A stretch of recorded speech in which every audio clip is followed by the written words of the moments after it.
Hey, Cornerstone, we are here with Pastor A.T. Gatlin, our young adults pastor, and we are in the middle of our fast. And when you fast, there are rewards attached to it. Jesus, in his Sermon on the Mount, alluded to God rewarding us when we fast.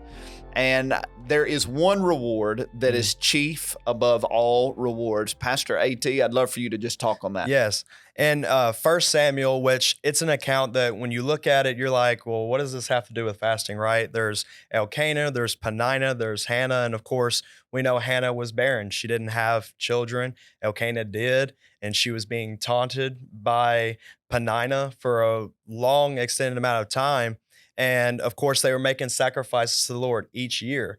And it gets down to Hannah's plea and cry out to the Lord is, "Oh, Lord of heaven's armies, if you look upon my sorrow and give me a son, then he will serve you for all the rest of his days." Yes. I think that was so interesting because I've been guilty of this, that sometimes in fasting, I focus so much on the promise or the thing that I'm trying to acquire. The reward. Right. Yeah. And I completely forget about the true promise, which is him, the Lord.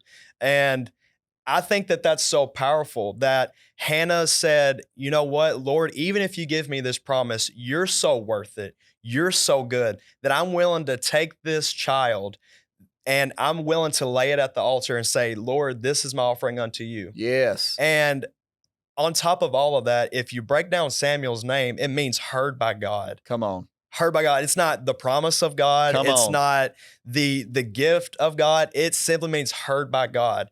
That in the midst of this fast, whenever you are gutting it out, whenever you're thinking in the back of your mind, can I even do this?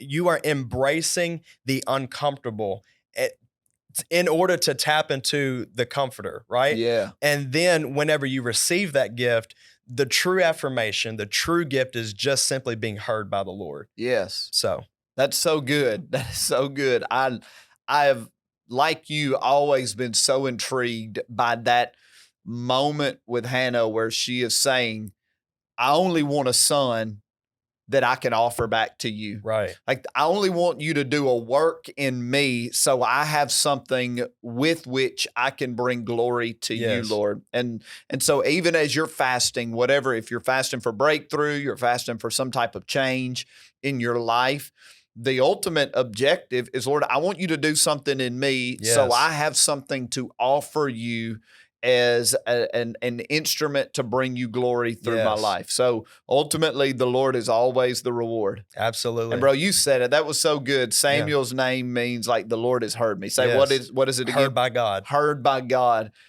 Right now, God hears you. Yes. And I can't predict everything that'll happen in your life as a result of this fast, but there is one certainty. God hears your fasting. He sees you in the middle of it.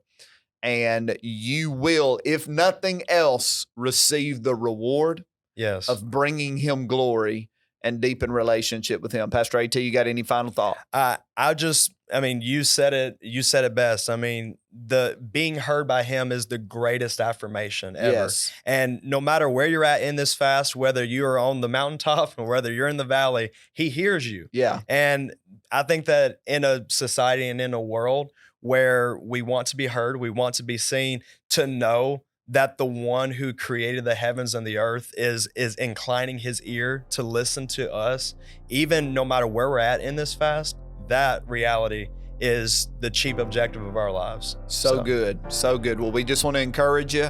Yes. You can do this. The Lord is with you and he hears you.